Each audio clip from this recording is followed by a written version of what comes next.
Hello बच्चों, चलिए प्रश्न को देखते हैं। प्रश्न है, एथिलीन डाइएमीन किसका उदाहरण है? विकल्प एक, एक संयोजी लिगेंड। विकल्प बी, द्विसंयोजी लिगेंड। विकल्प सी, त्रिसंयोजी लिगेंड। और विकल्प डी, षट संयोजी लिगेंड। तो देखिए बच्चों, यहाँ पर बात करें पहले प्रश्न की मुख्य अवधारणा की। मुख्य अवधारणा, तो बच्चों यहाँ पर समझे कि षट संयोजी और त्रिसंयोजी द्विसंयोजी हमें क्या दिए गए हैं। ये यहाँ पर एक तरह से दंतुक्ता है। ये यहाँ पर एक तरह से दंतुक्ता है। दंतुक्ता। अब बच्चों दंतुक्ता क्या होती है यहाँ पर? तो दंतुक्ता को समझे बच्चों, तो यहाँ पर हम कह सकते हैं कि लिगेंड में, यहाँ पर लिगेंड जितने ज्यादा परमाणुओं द्वारा यहाँ पर परिबद्ध होता है, उसे उसकी यहाँ पर दंतुक्ता कहते हैं। लिगेंड जितने लिगेंड जितने दाता परमाणुओं द्वारा दाता परमाणुओं द्वारा परिबद्ध परिबद्ध होता है। इसका अर्थ क्या हुआ बच्चों? यहाँ पर समझे तो देखिए, यहाँ पर यदि हम बात करें एथिलीन डायमीन, तो एथिलीन डायमीन यहाँ पर होगा CH2 और ये NH2। ये यहाँ पर बच्चों एथिलीन डायमीन होगा, जिसे हम यहाँ पर EN भी कहते हैं। तो इसका नाम होता है एथिलीन डायमीन। Ethylene diamine. तो अब बच्चों यहाँ पर हम कह सकते हैं, जो हमें यहाँ पर यौगिक दिया गया है एथिलीन डायमीन, देखिए इसे हम यहाँ पर इस प्रकार से लिखे, CH2 NH2 CH2 NH2।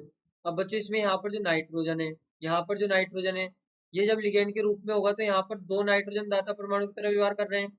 यहाँ पर दो नाइट्रोजन दाता परमाणु की तरह व्यवहार कर रहे हैं। इसका अर्थ क्या हुआ? यहाँ पर सेंट्रल मेटल आयन होगा, यहाँ पर जो केंद्रीय धातु होगी, ये इसको इलेक्ट्रॉन देंगे। यहाँ पर लिगेंड के रूप में इसको इलेक्ट्रॉन देंगे। यहाँ पर से ये भी इसको इलेक्ट्रॉन देगा लिगेंड के रूप में। यहाँ पर देखिए, इसे ये इलेक्ट्रॉन देगा लिगेंड के रूप में। इसी प्रकार से ये भी इसे इलेक्ट्रॉन देगा लिगेंड के रूप में। तो यहाँ पर दो दाता परमाणु इलेक्ट्रॉन दे रहे हैं। इसका अर्थ क्या हुआ? दो दाता परमाणु लिगेंड के रूप में इलेक्ट्रॉन दे रहे हैं। लिगेंड के रूप में इलेक्ट्रॉन दे रहे हैं। तो इसका अर्थ क्या हुआ बच्चों? यहाँ पर इसकी दंतुकता जो होगी वो होगी दो। दंतुकता दो होगी, यानी कि ये द्विदंतुर लिगेंड होगा। द्विदंतुर लिगेंड होगा।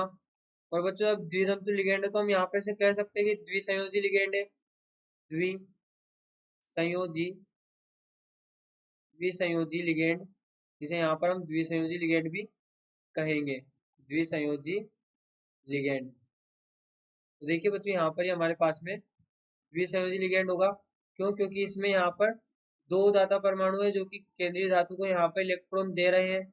यहाँ पर दो दाता परमाणु जो कि इलेक्ट्रॉन दे रहे हैं। हमारे पास यहाँ पर एक केंद्रीय धातु है, केंद्रीय धातु। तो बच्चों यहाँ पर हमारा जो सही विकल्प होगा वो होगा द्विसंयोजी लिगेंड बी। आशा करते हैं आपको प्रश्न समझ आया होगा। धन्यवाद।